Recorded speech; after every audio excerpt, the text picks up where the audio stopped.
Simpson. Griffin. Nice day, isn't it? Nice day for stabbing a friend in the back. Welcome to Watch Mojo, and today we're counting down our picks for the top 10 times cartoon characters went beast mode. You bad old putty tat. For this list, we'll be looking at the best times where our favorite toons became unstoppable. We'll save anime, theatrically released features, made-for-TV films, and superheroes for their own lists. And watch out for a spoiler or two. What was your favorite beast mode moment from an animated TV show? Let us know in the comments. Hey Mojoholics! For a chance to win cash prizes, play our live daily trivia challenges every day at 3 p.m. and 8 p.m. Eastern only at WatchMojo.com/play. Number 10. Patrick Wants Love, SpongeBob SquarePants. Happy Valentine's Day, Bikini Bottom. Patrick Star isn't exactly the kind of character one expects to go beast mode. He's not aggressive, he goofs off with SpongeBob SquarePants, and he's not the smartest citizen in Bikini Bottom. But another side of Patrick comes out on Valentine's Day, when he thinks his best friend failed to give him a real gift. While everyone else thanks SpongeBob for his generous Valentines, Patrick loses it. So, as I was saying... Excuse me, do you guys have the time? Patrick needs love too! He starts attacking things at the holiday carnival with more rage than anyone thought possible, destroying hearts everywhere, as in literal hearts. He chases SpongeBob and other carnival goers to the dock. They are only saved by the arrival of the gift that had been intended for Patrick all along. Happy Valentine's Day, Patrick. Yay! Yay! My Valentine! Number 9. Perry the Platypus versus the Doofapus. Phineas and Ferb. After years of being bested by you in battle, I decided to fight fire with fire.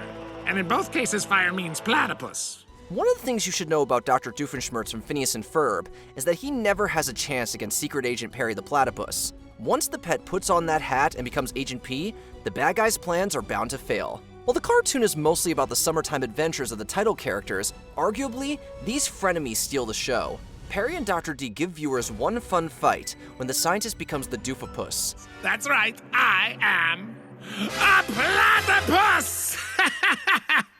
Yeah, hang on, let me turn off the dramatic lighting. By transforming himself into a beast, or more specifically, a platypus, the villain becomes Perry's equal. Their epic martial arts-inspired fight was fun to watch. Eventually, Agent P gets the upper hand by taking advantage of an opening to win. Here, I don't know if this is fur or really tiny feathers. I can't tell. It's so warm, but it breathes. Well, back at it, I guess.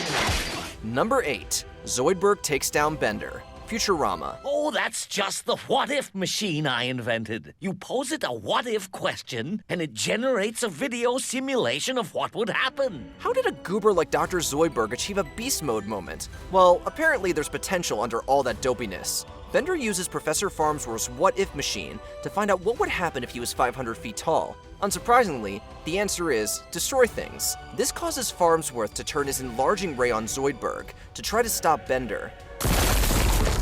So now Zoidberg is big, huh? That's more like it. The monster-sized doctor and Bender cause tons of collateral damage. Just when it looks like Bender tricks Zoidberg into getting boiled, the lobster alien strikes one last blow. He uses his claws to take the robot down and impale the abrasive tin can on the Empire State Building. It's nice to see Zoidberg get such a decisive win. Hooray! I'm useful. I'm having a wonderful time. Number 7. Tweety Unleashes the Beast, Hide and Go Tweet. They still haven't perfected flying. I thought I saw a putty cat. Tweety Bird and Sylvester the Cat are classic Looney Tunes archenemies. Typically, the prey escapes the predator using cunning and cuteness, but one moment showed an entirely different side of the canary. When Tweety bathed in Dr. Hyde's classic monster-making formula, he changed into a terrifying and gigantic version of himself.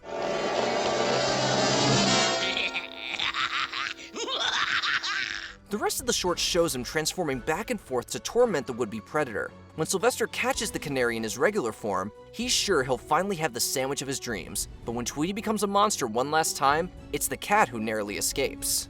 Well, I guess I'll just have to eat you without cat. Help! Open the door! Help! I'm locked in with a killer! Ah! Number 6. Darth Sidious decimates Maul and Savage Opress, Star Wars The Clone Wars. Master, I am most impressed to see you have survived your injuries. When Darth Maul takes the throne of Mandalore in Star Wars The Clone Wars, he gets the attention of his former master, Darth Sidious. The Sith Lord arrives ready to fight. He takes on both Maul and his brother Savage Opress right away. How unfortunate that you are attempting to deceive me. The villain wields 2 lightsabers with ease so that he can match the brothers blow for blow. After an impressive opening, Sidious takes out Savage by running him through with 2 weapons. Maul's use of a dark saber and a regular lightsaber allow him to hold his own for a moment, but in the end, Sidious proves unbeatable. When Maul begs for mercy, his old master gives him none. Have mercy. Please, please. There is no mercy.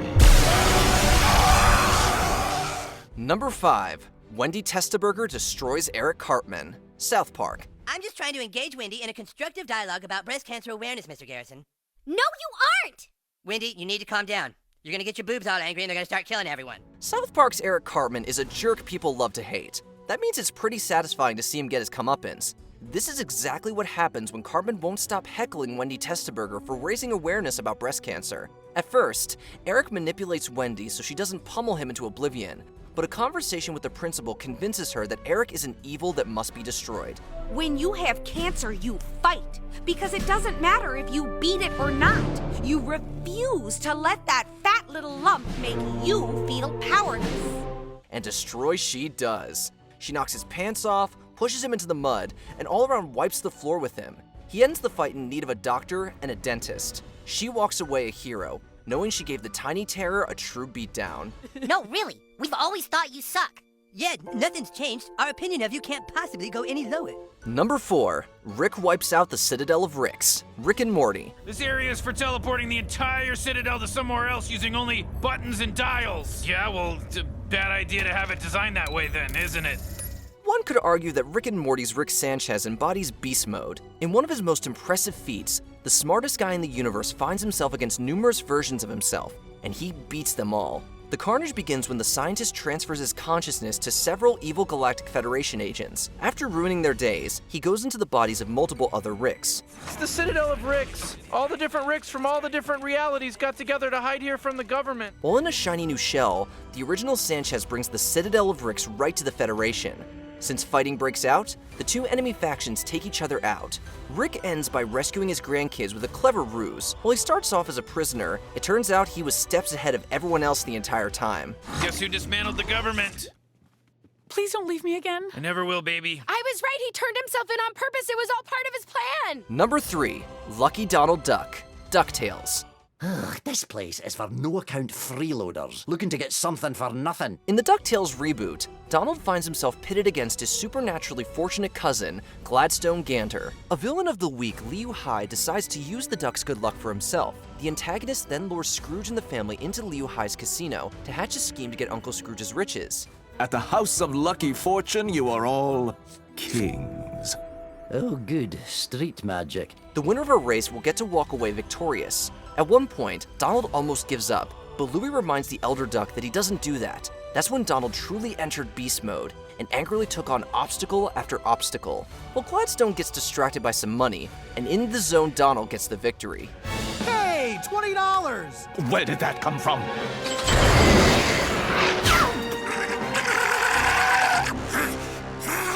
Number 2.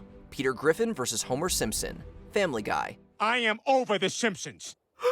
Well, what are you saying? I'm saying the Simpsons suck. When these 2 iconic cartoon dads from Family Guy and The Simpsons faced off, both of them reached new levels of violent absurdity. They fight in a rolling bus and crash through the Springfield nuclear power plant. After that warm-up, they fall into nuclear waste and gain abilities that would fit right into a superhero movie.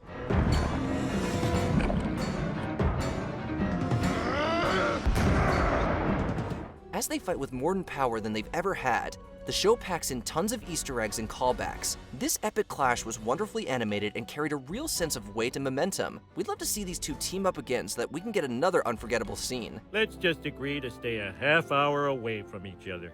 With a pile of garbage between us. Worst chicken fight ever.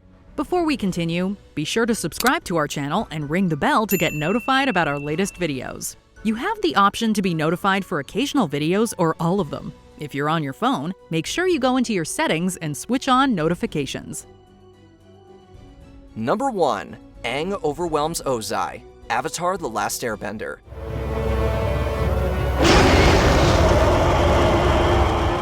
This was the battle that fans waited for a whole series to see. Aang starts the climactic clash while he's locked out of his powerful avatar state. Despite the bad odds, he faces a comet-enhanced Fire Lord. As they duel, the villain accidentally sends Aang careening into a rock. The impact enables him to enter the avatar state again.